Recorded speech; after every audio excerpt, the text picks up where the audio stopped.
이탈리아의 분위기 있는 식당에서 한국인 남편과 이탈리아 출신 아내가 저녁 식사를 하고 있습니다. 그런데 갑자기 예상치 못한 소란이 두 사람의 평온한 시간을 깨뜨렸습니다. 복면을 쓴 강도들이 총을 들이대며 큰 소리로 모두 엎드리라고 외치자 식당 안은 순식간에 아수라장이 되었습니다. 아내는 정신을 차리고 남편을 찾아보았지만 남편은 순식간에 사라져버린 상황이었습니다. 대체 이곳에서 무슨 일이 있었던 걸까요? 안녕하세요. 저는 이탈리아 출신의 엠마입니다. 얼마 전 결혼 기념일에 한국인 남편과 외식 중에 충격적인 사건을 겪어서 그날의 일을 적어보려 합니다. 시작하기 전에 저와 제 남편에 대한 이야기를 조금 해야 할 것 같아요. 현재 저는 이탈리아에서 경찰로 일하고 있습니다. 하지만 어릴 적 저를 한마디로 표현하면 겁쟁이였습니다. 워낙 내성적인 성격이어서 선생님과 친구들에게 먼저 대화를 시도하는 것조차 어려워했습니다. 그래서 친구들이 괴롭힘을 당하는 것을 보고도 선생님께 알리지도 못하고 두려워하기만 했습니다. 그 이유는 그 무서운 아이들이 다음에는 저를 목표로 삼을까봐 두려웠기 때문입니다. 그래서 누군가에게 피해주는 것을 극도로 싫어했지만 불의를 보더라도 막상 나서지는 못하는 소극적인 아이였습니다. 그러던 어느 날 아버지의 일 때문에 우리 가족은 잠시 프랑스로 이사를 갔습니다. 이탈리아에서의 생활과는 달리 프랑스에서는 아버지의 수입이 좋아지면서 어머니가 회사 일을 하지 않아도 되었습니다. 그래서 바쁘기만 했던 어머니는 프랑스에 오신 후 여유로운 주부 생활을 시작하셨죠. 아마도 어머니는 저와 아버지를 돌보느라 바쁘셨을 것입니다. 날씨가 매우 맑고 화창한 어느 날이었습니다. 점심시간이 될 무렵 아버지께서 회사에서 급하게 서류가 필요하다며 어머니께 집에 있던 서류를 가져다 달라고 부탁하셨던 것입니다. 어머니께선 아무도 없는 집에 저를 혼자 두고 외출하는 것이 마음에 걸리셨는지 저와 함께 아버지 회사로 가게 되었습니다. 집에서 아버지 회사까지는 차로 약 30분 거리였어요. 도착하자마자 아버지께선 어머니에게 회사 안으로 들어올 수 있는지 물어보셨습니다. 하지만 어머니께선 저를 차에 혼자 두는 건 안 된다며 아버지에게 내려오시기를 부탁하셨습니다. 결국 아버지께선 회사 밖으로 나오셨고 오후 회의까지 시간이 좀 있다며 회사 근처에 있는 유명한 빵 가게로 저희를 데려가셨습니다. 아버지는 맛있게 먹고 힘내자며 저에게 바게트와 크로와상을 건네주셨습니다. 고소한 빵 냄새가 식욕을 돋구며 달콤하게 느껴졌어요. 그런데 그 순간 총소리가 연달아 들리면서 사람들이 긴박한 표정으로 거리를 뛰어다니는 모습이 보였습니다. 아버지와 어머니도 총소리에 놀라 제 손을 꼭 붙잡았고 빵가게에 있던 사람들도 모두 혼란에 빠진 채 가게 밖으로 나가려고 하여 큰 소란이 일어났습니다. 저희 가족 또한 영문도 모른 채 다른 사람들을 따라 일단 바깥으로 나가서 함께 뛰기 시작했고 주위를 보니 바닥에 피를 흘리며 쓰러져 있는 사람들과 함께 곳곳에서 몰려드는 경찰차들이 눈에 보였습니다. 평온했던 점심시간은 순식간에 난장판으로 바뀌고 말았습니다. 지금도 그날의 끔찍한 기억은 머릿속에서 지워지지 않습니다. 그날은 무차별 총기 난사 사건이 발생한 날이었고 범인은 별다른 이유 없이 시민들을 향해 총을 쏘았습니다. 이후 경찰에 의해 범인은 현장에서 사살되었고 그날의 사건은 저에게 큰 의미로 다가왔습니다. 사람들의 비명소리가 울려 퍼지는 도로에서 부모님은 다급하게 저를 이끌었습니다. 당시 어린 저는 울면서 어머니의 손을 꼭 붙잡고 달리고 있었어요. 주변의 모든 사람들이 두려움에 휩싸여 패닉 상태였습니다. 그 와중에 저는 아버지께서 사주신 바게트와 크로와상이 들어있는 봉지를 떨어뜨렸고 그것을 줍기 위해 잠시 고개를 숙였다가 부모님의 모습을 놓치고 말았습니다. 혼돈 속에서 저는 길을 잃고 울음을 터뜨렸습니다. 말로 표현할 수 없는 공포감에 휩싸여 정말 누구에게도 의지할 수 없다고 느끼던 그 순간 갑자기 따뜻하고 강인한 손이 제 손을 잡아주었습니다. 고개를 들어보니 듬직한 경찰관이 계셨습니다. 그분은 저를 가볍게 안아올리며 부모님을 찾는 것을 도와주겠다고 말씀하셨습니다. 무서움에 떨고 있던 저는 그 말에 안심이 되어 눈물을 닦고 그분을 끌어안았습니다. 듬직한 경찰관의 품 안에서 저는 곧 부모님을 발견할 수 있었고 그 덕분에 무사히 부모님 품으로 돌아갈 수 있었습니다. 부모님께서 감사의 말을 전하려 했지만 경찰관은 저에게 바게트와 크로아상이 들어있는 봉지만 건네주고는 바쁘게 자리를 떠나셨습니다. 그날 이후 제 마음속에는 새로운 꿈이 생겼습니다. 바로 경찰이 되어 누군가를 돕는 영웅이 되고 싶다는 꿈이었습니다. 만약 그날 그 경찰관이 제게 손을 내밀지 않았다면 제 운명이 어떻게 바뀌었을지 상상도 할 수 없습니다. 모든 사람들이 다급하게 뛰어다니던 그 위급한 상황에서 부모님을 잃고 길을 헤매며 어떤 사고를 당했을지도 모릅니다. 그 경찰관이 저를 안전하게 보호해준 그날 이후 저는 용기 내어 어려움에 처한 친구들을 적극적으로 돕기 시작했습니다. 용기 있는 행동이 어려움에 처한 사람들에게 큰 도움이 될 수 있다는 것을 깨달았기 때문입니다. 그 사건 이후 저희 가족은 고민 끝에 프랑스를 떠나 다시 고향인 이탈리아로 돌아가기로 결정했습니다. 경찰이 되겠다는 제 꿈은 무슨 일이 있더라도 포기하지 않았습니다. 어려움에 처한 사람들을 돕고 싶다는 제 마음은 변함이 없었습니다. 무엇보다 저를 구해준 그분께 제 용기 있는 행동을 보여주는 것이 보답하는 길이라고 생각했습니다. 그래서 저는 경찰이 되기 위해 열심히 노력했고 시간이 지난 후 마침내 꿈에 그리던 경찰이 될 수 있었습니다. 하지만 경찰이 되고 나서야 비로소 알게 되었습니다. 경찰의 일상은 생각했던 것과는 많이 달랐습니다. 범죄자를 추적하며 검거하고 시민들을 구해내는 멋진 일을 할 줄 알았지만 실제로는 거리를 순찰하며 술에 취한 사람들을 처리하고 주차 위반 딱지를 발부하거나 도둑을 잡기 위해 CCTV를 살피는 등 시민들의 각종 민원을 해결하는 일상적인 문제들을 처리하는데 대부분의 시간을 보냈습니다. 그런 일상 속에서 저를 지탱해준 힘은 바로 한국인 남자, 준혁이었습니다. 우리는 등산 동호회에서 처음 만났습니다. 그 후 동호회 모임에 자주 참석하면서 서로에 대한 이해가 깊어졌습니다. 동호회에서 시작해 결혼식에 이르기까지 만남이 계속될수록 서로에 대한 믿음은 강해졌고 자연스럽게 미래를 그려나가기 시작했습니다. 솔직히 말하자면 준혁이 한국인이라는 점도 매력적으로 느껴졌습니다. 한국 남자들만의 깔끔함과 다정한 매력이 있잖아요.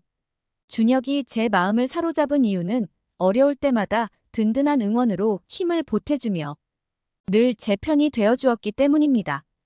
특히 경찰의 과잉 진압에 대한 이야기가 나올 때 주변 사람들이 저를 권력 남용자로 몰아붙이는 상황이 많았습니다.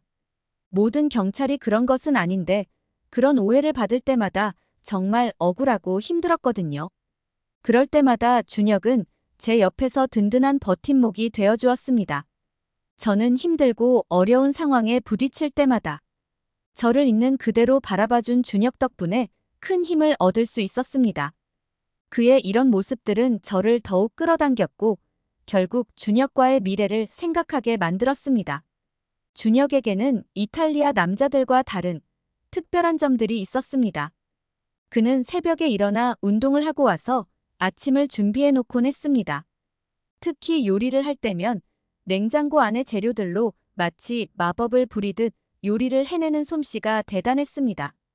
설거지도 놀라울 정도로 빠르게 처리했고 어떤 일이든 신속하고 책임감 있게 해결하는 모습을 보면서 준혁과 결혼하면 굶어 죽진 않겠다는 생각이 들었습니다. 하지만 준혁에게 한 가지 특별한 점이 있었는데 바로 군대 이야기를 시작하면 끝이 없다는 것이었습니다. 한국 해병대에 대한 자부심이 매우 컸기 때문에 그 이야기를 하나도 모르는 저로서는 공감하기가 쉽지 않았습니다. 결혼 후에는 그 군대 이야기가 더 자주 나왔습니다. 특히 준혁은 수영을 잘해서 바다로 휴가를 갈 때면 해병대라는 단어를 여러 번 하게 되었습니다. 준혁은 항상 해병대 출신이면 이 정도는 기본이라며 자랑스러워했습니다. 평소엔 차분하다가도 해병대 이야기만 나오면 갑자기 변하는 준혁을 보면서 저도 모르게 그 말만 나오면 질색하는 습관이 생겼습니다. 하지만 그런 준혁의 모습에서 그의 자부심이 느껴져서 투덜거리기만 할 뿐 다른 말은 하지 않았습니다. 어느덧 결혼 기념일이 다가왔고 오랜만에 한인 식당에서 식사를 하기로 했습니다. 평소에 제가 집에서 김치찌개를 끓여줄 때마다 준혁은 항상 맛있다고 해주지만 솔직히 말하면 저는 한국인의 손맛을 어설프게 따라가려고 애쓰는 정도거든요.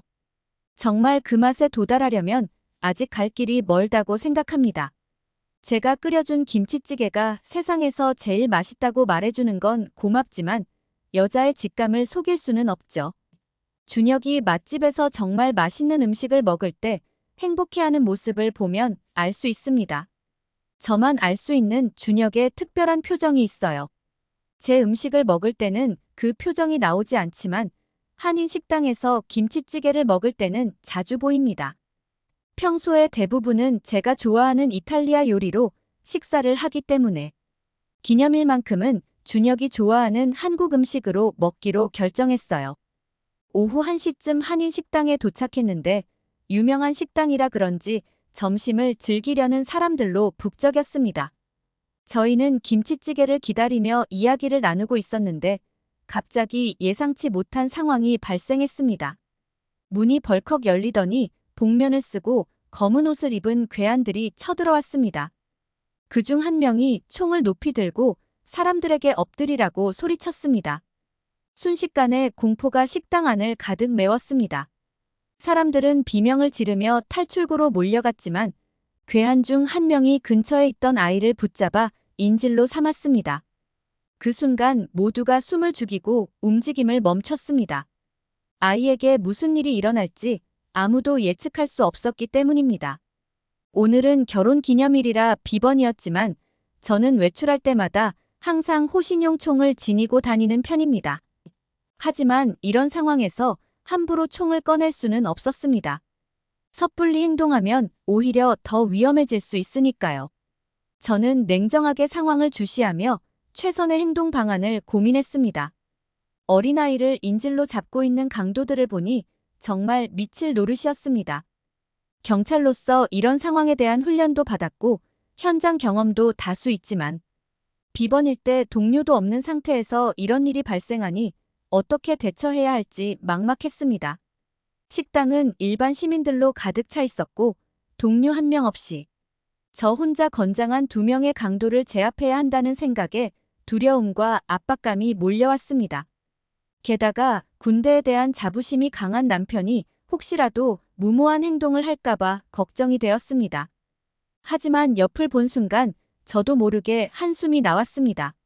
남편이 어느새 도망치고 있었던 것입니다. 방금 전까지만 해도 제 옆에 있었는데 강도가 다른 곳을 볼 때 식당 출입구 쪽으로 가고 있었습니다. 실망스럽긴 했지만 무모한 행동을 하는 것보다는 나았습니다. 주변을 둘러보니 낮은 자세로 식당 테이블 아래로 기어들어가면 핸드폰을 사용해도 강도들의 눈에 띄지 않을 것 같았습니다. 저는 신중하게 강도들의 시선을 피해 몸을 테이블 아래로 숙여 근처 경찰 동료에게 제가 처한 상황과 식당 위치를 알리려고 했습니다. 그런데 그때였습니다. 남편의 모습이 보이지 않는 것이었습니다. 출입문을 열고 나간 것도 아닌데 어디로 갔는지 알 수가 없었습니다. 제발 무모한 짓만은 하지 않기를 속으로 간절히 기도했습니다. 그렇게 머릿속이 복잡한 와중에도 저는 강도들의 시선을 피해 동료 경찰을 부르는데 집중했습니다.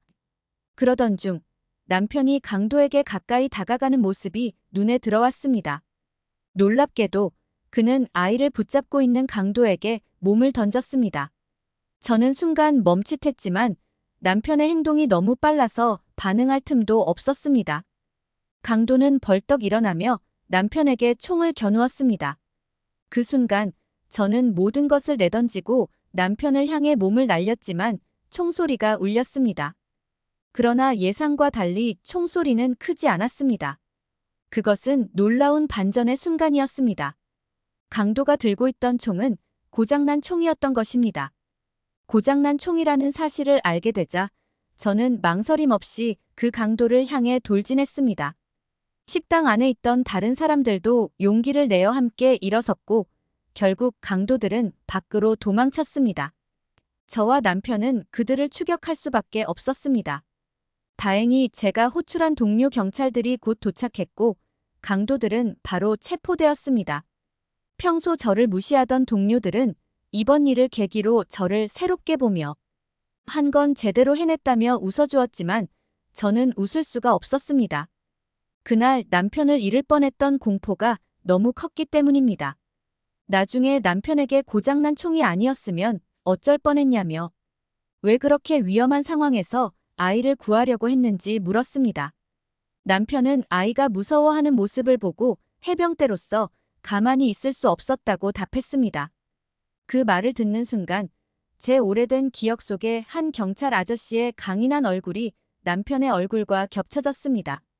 준혁은 자신이 나서지 않았다면 경찰인 저라도 결국 나섰을 거라며 그 상황에서 자신이 할 수 있는 최선을 다했다고 말했습니다.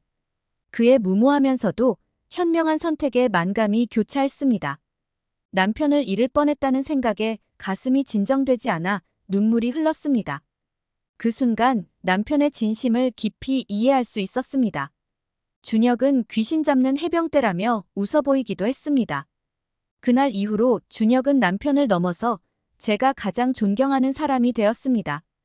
요즘 저는 준혁이 한국 해병대 출신이라는 사실을 동료 경찰들에게 자랑스럽게 이야기하곤 합니다. 과거에는 제 이야기에 별로 관심을 보이지 않던 동료들도 이번 강도 사건 이후로는 제 말에 더 진지하게 귀를 기울이는 것 같습니다. 그리고 동료들도 한국 해병대를 높이 평가하는 것 같더라고요. 저는 항상 준혁이 자랑스럽고 누구보다도 그를 사랑한다고 알려주고 싶어요. 결혼기념일에 겪은 사건을 계기로 저는 준혁의 고향인 한국에 대한 애정이 더욱 깊어졌습니다. 이전에 잠시 한국을 방문했을 때 이미 그곳의 눈부신 발전에 깊은 인상을 받았습니다. 이번에는 준혁과 함께 더 오랜 시간을 한국에서 보내기로 했습니다. 먼저 남편의 가족들을 만나고 한국의 여러 명소와 맛집을 둘러볼 계획입니다. 여러분이 추천해 주실 만한 좋은 장소가 있다면 댓글로 남겨주시면 감사하겠습니다. 여러분의 추천으로 더욱 특별한 추억을 만들고 싶습니다. 이탈리아 출신 엘리자베스의 사연 재밌게 보셨나요? 구독, 좋아요, 알림 설정은 저에게 큰 힘이 됩니다. 지금까지 다양한 해외 감동 사연들을 읽어드리는 땡큐 코리아 TV였습니다. 끝까지 시청해주셔서 감사합니다.